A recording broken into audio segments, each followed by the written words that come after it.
So, hello everyone. Nice to see you all. Thanks for coming. As you know, that earlier today, the General Assembly affirmed the Global Compact on Refugees, and we've just had an event to celebrate this.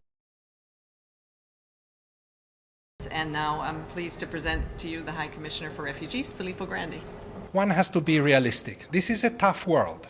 It's a tough world in which refugees, migrants, which now also have a compact or will have a compact adopted by the GA on Wednesday, I think. So this is a tough world in which these groups of people are often stigmatized, often singled out, politicized, singled out as threats.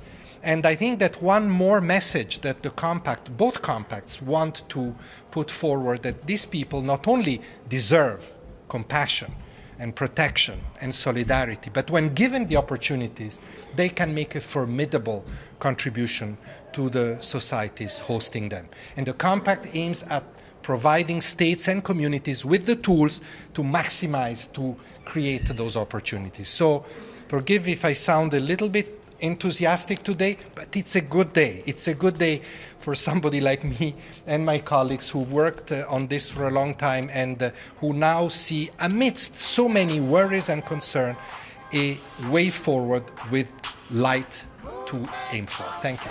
Don't forget, this is about the safe, orderly movement. So once the tap opens, which is dripping now, this document wants to get it to a point where they can just gush that tap.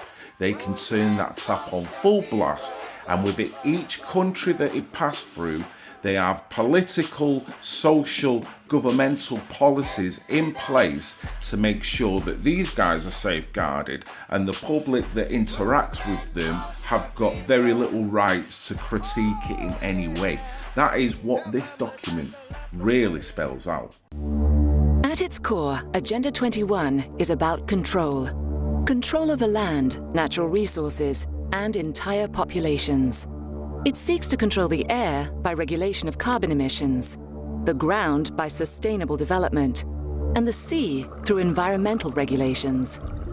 Officially stated, Agenda 21 is a comprehensive plan of action to be taken globally, nationally, and locally by organizations of the United Nations system, governments, and major groups in every area in which human impacts on the environment. Because being human will always have an impact on the environment. This is one of them treaties, if you can call it a treaty. I would call it a collusion paper. You could call it some form of white paper, but probably a collusion paper is the best semantical way of putting it. This is the Global Compact for Migration. The subheading Global Compact for Safe, Orderly and Regular Migration. The final draft, which was drafted on the 11th of July 2018.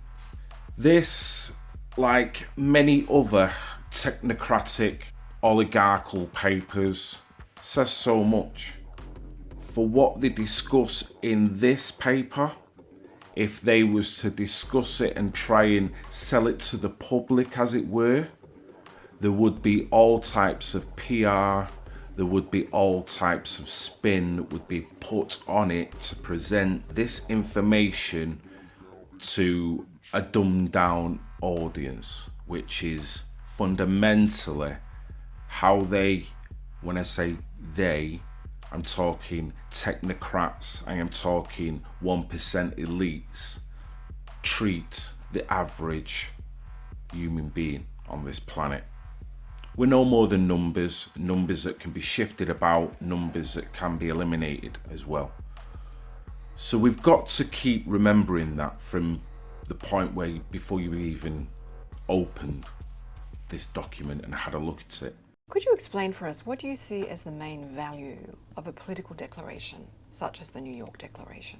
And does it even have any power to make governments do more for refugees? Well, the New York Declaration on Refugees and Migrants is once in a lifetime chance. If you go back to 1948, when the Universal Declaration on Human Rights was adopted as a declaration, a little bit like a political declaration like the New York one.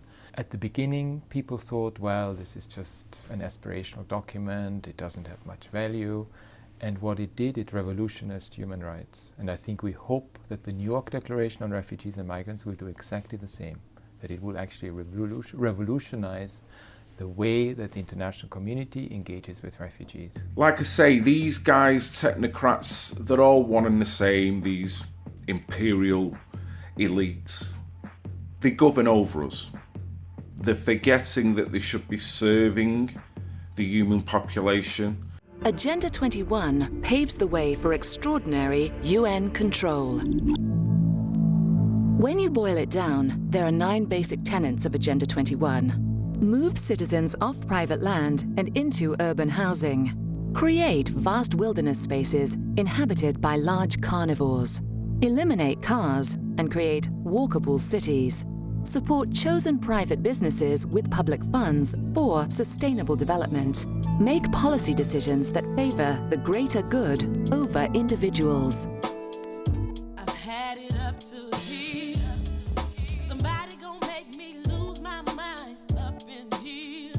Drastically reduce the use of power, water, and anything else that creates carbon pollution. Use bureaucracies to make sweeping decisions outside of democratic processes. Increase taxes, fees, and regulations. And finally, implement policies meant to incentivize a reduced population. This equation has 4 factors, a little bit of multiplication. So you've got a thing on the left, CO2, that you want to get to 0. And that's going to be based on the number of people, the services each person's using on average, the energy on average for each service, and the CO2 being put out per unit of energy. So let's look at each one of these and see how we can get this down to 0. Probably one of these numbers is going to have to get pretty near to 0. That's back from high school algebra, but let's take a look. First, we've got population. The world today has 6.8 billion people. That's headed up to about 9 billion. Now, if we do a really great job on new vaccines, healthcare, reproductive health services, we could lower that by perhaps 10 or 15%.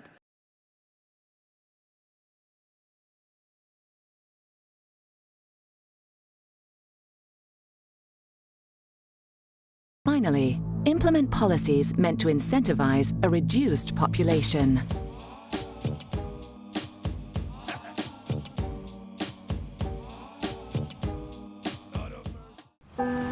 The Earth just cannot handle the sheer number of humans who live here.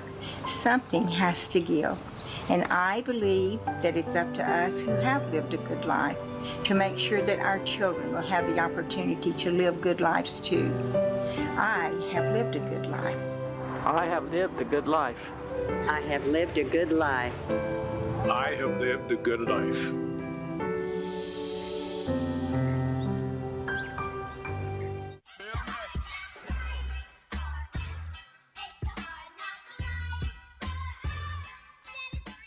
Finally, implement policies meant to incentivize a reduced population.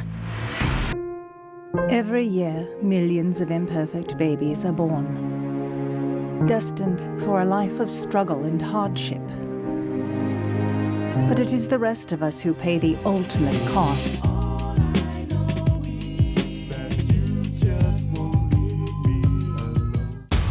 Billions of dollars that could be used to better society are instead wasted on the malformed.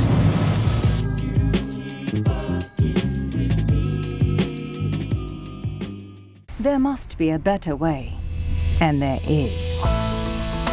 Agenda 21 is coming soon. Finally, implement policies meant to incentivize a reduced population. For millions of years, this lake thrived. But now it is dying. Poisoned by humans.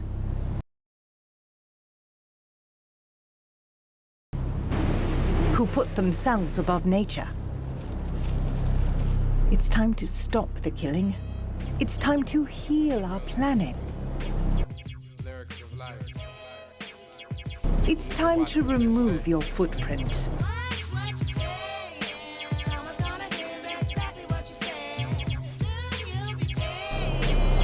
Agenda 21 is coming soon.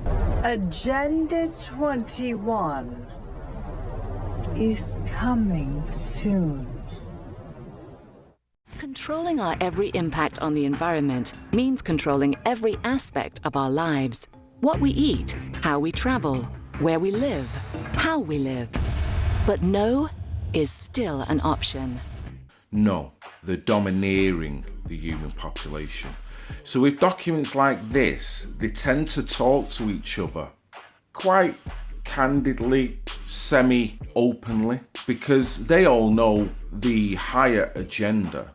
It's a case of, like I said before, this is more of a collusion paper than anything else, because all they're really doing is colluding. Why do I keep saying that? Because when you look at this paper, there's fundamental things that just pop out straight away. Logistics, human rights, political status.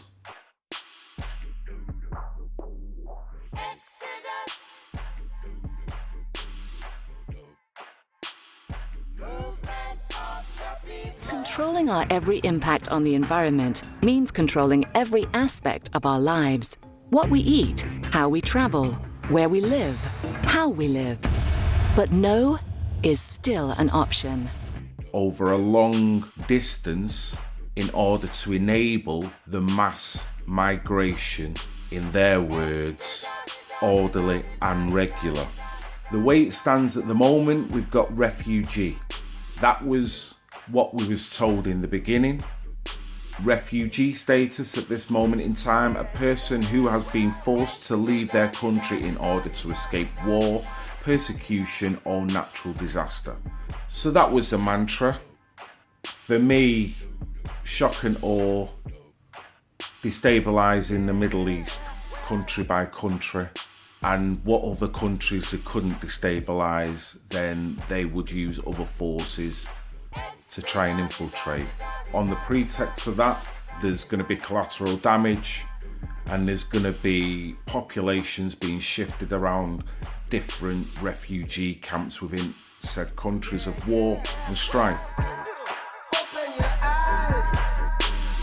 They've been able to use that title because of the war and strife in certain countries, then project it back to the European mainstream media and the world mainstream media, broadly speaking, to sell it as on a humanitarian level that we must help these people because these people are refugees. Look, their place of origin is now war-torn, even though the average red-pilled person know that these war-torn countries have been kind of sponsored and deliberately destabilised. So it seems very ironic they're turning round and saying then that these people are in war-torn countries, so we need to look after them.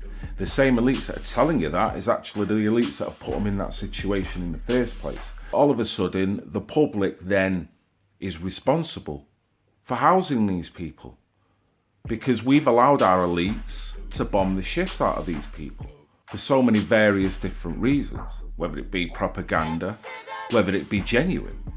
Whatever way you look at it, it tends to be highly financed, there tends to be a deeper agenda, and we tend to get the back draft of it, as it were.